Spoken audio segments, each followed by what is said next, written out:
जब पाकिस्तान का कोई नागरिक भारत में आता है तो स्वाभाविक है कि हम लोग चिंतित होते हैं। भारत की सुरक्षा पर खतरा उत्पन्न करने वाला देश हो सकता है कि बिहार के अन्य जिलों में भी इस प्रकार के लोग आते होंगे। किसी से आधार कार्ड पर दस्तखत करा करके आधार कार्ड बनवा लेते होंगे, यहाँ वोटर लिस्ट में नाम जुड़वा ले रहे होंगे और यहीं से बैठ के भारत की सरजमीन से और दूसरे देश का काम करते होंगे। तो ये लोग आखिर गंडक में नहाने तो आए नहीं थे, थावे मंदिर में दर्शन करने तो आए नहीं थे। इनका कुछ न कुछ हेतु रहा होगा। ये देश की सुरक्षा के लिए खतरे हैं। ऐसे लोग, हमारे यहाँ धर्मांतरण बढ़ रहा है, उनको पैसे कौन दे रहा है? कौन व्यक्ति है जो चाहता है हिंदुस्तान से हिंदू खत्म हो जाए? 1990 से लेकर 2015 के बीच विदेश के करीबन 173 नागरिक गोपालगंज आए, मगर वो वापस नहीं लौटे। ये मामला सदन में भारतीय जनता पार्टी के विधायक मिथिलेश तिवारी ने उठाया है। हमारे साथ मिथिलेश जी मौजूद है। मिथिलेश जी, क्या है पूरा मामला? देखिए, मामला बड़ा गंभीर है और देश की सुरक्षा से जुड़ा हुआ है। जब पाकिस्तान का कोई नागरिक भारत में आता है तो स्वाभाविक है कि हम लोग चिंतित होते हैं। आखिर वो हमारे देश का मित्र देश तो नहीं है। ये कई राउंड देखा गया है कि भारत की सुरक्षा पर खतरा उत्पन्न करने वाला देश। तो अगर वो गोपालगंज आता है तो मेरी चिंता बढ़ जाती है। और केवल गोपालगंज का मैंने मामला उठाया, हो सकता है कि बिहार के अन्य जिलों में भी इस प्रकार के लोग आते होंगे और यहीं जमीन खरीद के बस जाते होंगे, जाते भी नहीं होंगे।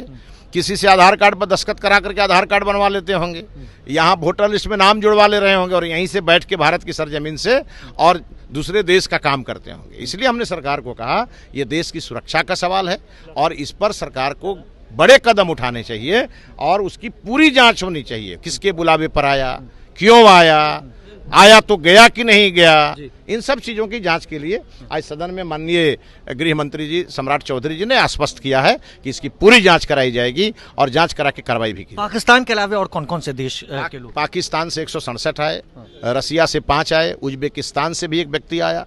इस प्रकार से 173 लोग एक जिले में आए। गोपालगंज तो कोई टूरिस्ट प्लेस भी नहीं है, वहाँ कुछ वैसा भी नहीं है कि लोग पाकिस्तान से, रावलपिंडी से या फिर कराची से घूमने के लिए आए। 90 के पहले तो ऐसे भी गोपालगंज जिला और 2005 के पहले गन्ना, गंडक और गुंडा के नाम से जाना जाता था। अब उसका गोपालगंज की परिभाषा बदली है। तो ये लोग आखिर गंडक में नहाने तो आए नहीं थे, थावे मंदिर में दर्शन करने तो आए नहीं थे। इनका कुछ न कुछ हेतु रहा होगा और यही चिंता हमें सता रही है और इसीलिए हमने सरकार को आगाह किया। जासूसी करने आए थे? हो सकता है। ये देश की सुरक्षा के लिए खतरे हैं ऐसे लोग और इसलिए सरकार को अपने नीति में, और नीति ठीक है कि टूरिस्ट कोई आना चाहता है तो उसको आना चाहिए, लेकिन उस पर नज़र रखने के लिए पुलिस प्रशासन, सीआईडी को लगाना चाहिए। ये हुआ कि नहीं हुआ? आखिर आज हमारे यहाँ धर्मांतरण बढ़ रहा है, उनको पैसे कौन दे रहा है? कौन व्यक्ति है जो चाहता है हिंदुस्तान से हिंदू खत्म हो जाए? तो इन सब चीजों को लेकर के और आज हमने कहा है और सरकार को आगाह। गृह मंत्री जी ने क्या आश्वासन दिया? गृह मंत्री जी ने कहा कि इसकी व्यापक समीक्षा कराएंगे और समीक्षा कराने के बाद नीति में जहां आवश्यकता होगी सरकार कार्रवाई करेगी। बिल्कुल, एक बड़ा मामला है और सदन में ये मामला उठा है।